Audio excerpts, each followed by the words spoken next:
So, hi everyone. Today we are speaking with a professional we recently placed through our network. At Crossing Hurdles, we work closely with candidates across industries, and one thing we care deeply about is transparency in the hiring process. That's why we are sharing real experiences from professionals who have gone through the journey successfully, so future candidates can better understand what to expect. So, thank you so much for joining us and being open to sharing your experience, Michael. So, could you briefly introduce yourself and share how you came across this opportunity through Crossing Hurdles? I'm an associate professor of mathematics at Rochester Institute of Technology. I've been there 25 years and I've been teaching 31 years altogether.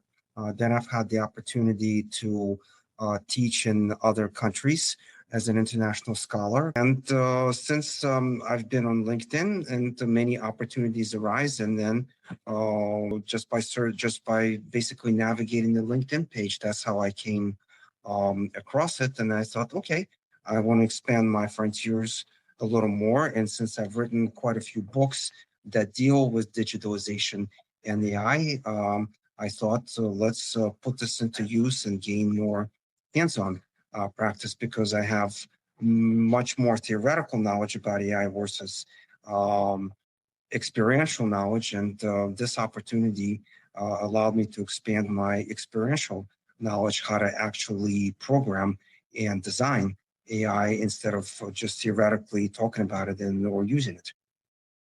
How long did the process take, and what Mhm. was the hiring process like for you?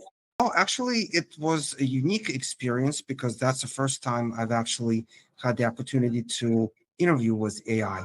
Honestly, prior to that, I've only dealt with human interviews, and now I had AI interview, which was a really phenomenal experience where AI very carefully traced all the answers I gave and elaborated really deeply into what my initial answer was. And I think it's important for everybody to practice being interviewed by AI, because I feel this is just going to be the future in the road, where initial or first phase interviews are going to be done with AI, not by humans. Especially the younger generation, I would want them to gain this experience early on instead of me gaining it in my mid 50s. And Then that led to more productive interviews that carefully traced my experiences and knowledge to make sure that my answers matched with what my CV, and being honest and being detailed about your experiences really led the way. And that's really what it should be. How was your overall experience, including communication, timelines? Do you have any advice for the people who are going through the AI interview? What should they focus on, and some tips they should keep in mind? Yeah, that's a really good question.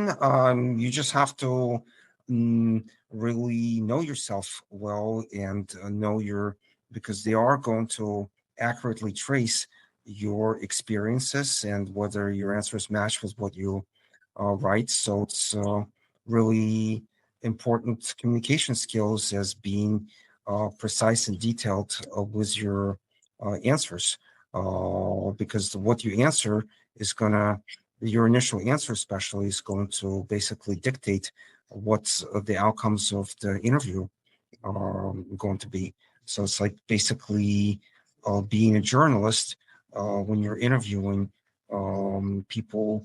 Again, whether you have a productive interview or show depends on what's the first question you ask. So it's really important to give the right answers that match. Otherwise, that's really, from my experiences, is going to lead to the outcomes of the interview. And just be honest, because honestly, I felt like honesty was really rewarded. How long did the hiring process take? I would say a month altogether, because 2 weeks after I applied and I got the AI interview, and then 2 weeks after the AI interview, I had a human interview. So, Michael, what would you advise the people who are applying to this job and basically they don't get replies in like 2 weeks or maybe 3 weeks, and they get demotivated and they feel sad about it? So, what advice would you give them? You just got to be patient. If it's not meant to be, it's not meant to be. Thank you so much for sharing, and this will genuinely help future candidates understand what to expect. Thank you so much, Michael. Thank you for joining.